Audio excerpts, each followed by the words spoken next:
नमस्कार दोस्तों, स्वागत आप सभी का मेरे YouTube चैनल पर। मैं हूं देवेंद्र त्रिपाठी और अब से मैं आपके साथ इस चैनल के माध्यम से लगातार जुड़ता रहूंगा। आज से शुरुआत इसकी हुई है और खबरें सबसे बड़ी जो आज की हैं उन पर एक नजर। कोलकाता में आग लगने की घटना में 9 लोगों की मौत, प्रधानमंत्री मोदी ने जताया दुख, ममता बनर्जी घटनास्थल पर पहुंची। आज से संसद का कामकाज अपने सामान्य समय पर होगा शुरू।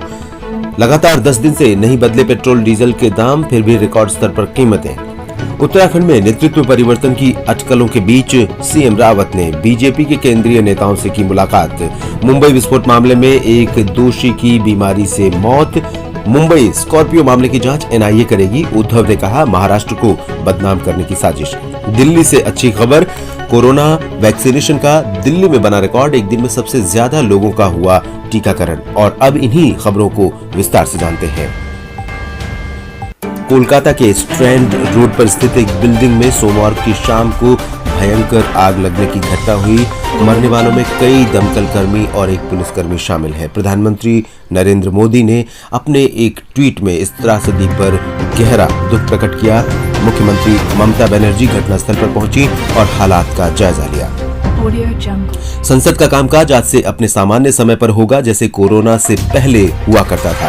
बता दें कि कोविड-19 महामारी के मद्देनजर पिछले सत्र और वर्तमान सत्र के पहले चरण में संसद के दोनों सदनों की बैठकों के समय में परिवर्तन किया गया था। ये पाबंदी आज से खत्म हो जाएगी और वर्तमान बजट सत्र का जो दूसरा चरण है, इसमें दोनों सदनों की कार्यवाही सामान्य तरीके से चलेगी। फरवरी में 14 दिन दाम बढ़ाए गए। हालांकि पिछले 10 दिनों से रिटेल फ्यूल प्राइस में स्थिरता है, फिर भी देश में रिटेल फ्यूल प्राइस के दाम अपने रिकॉर्ड स्तर पर बने हुए हैं।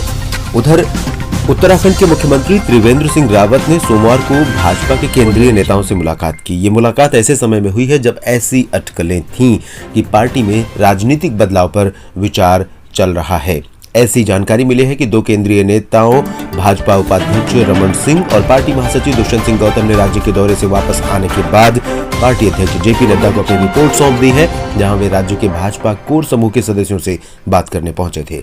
मुंबई में 1993 में हुए बम विस्फोटों के दोषियों में शामिल नूर मोहम्मद खान की लंबी बीमारी के बाद उपनगरीय थाने स्थित उसके आवास पर मृत्यु हो गई। ये जानकारी पुलिस के एक अधिकारी ने सोमवार को दी।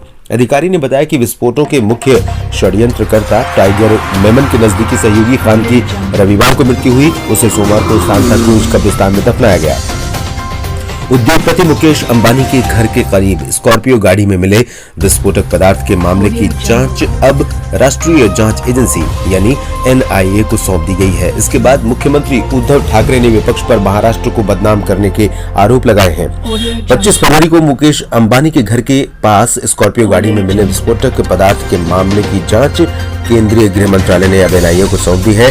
2 हफ्तों से ज्यादा का समय बीतने के बावजूद इस मामले की जांच में कोई बड़ी जानकारी हाथ अभी तक नहीं लगी है। महाराष्ट्र के पूर्व मुख्यमंत्री देवेंद्र फडणवीस ने एनआईए को मामले की जांच सौंपे जाने का समर्थन और स्वागत किया है।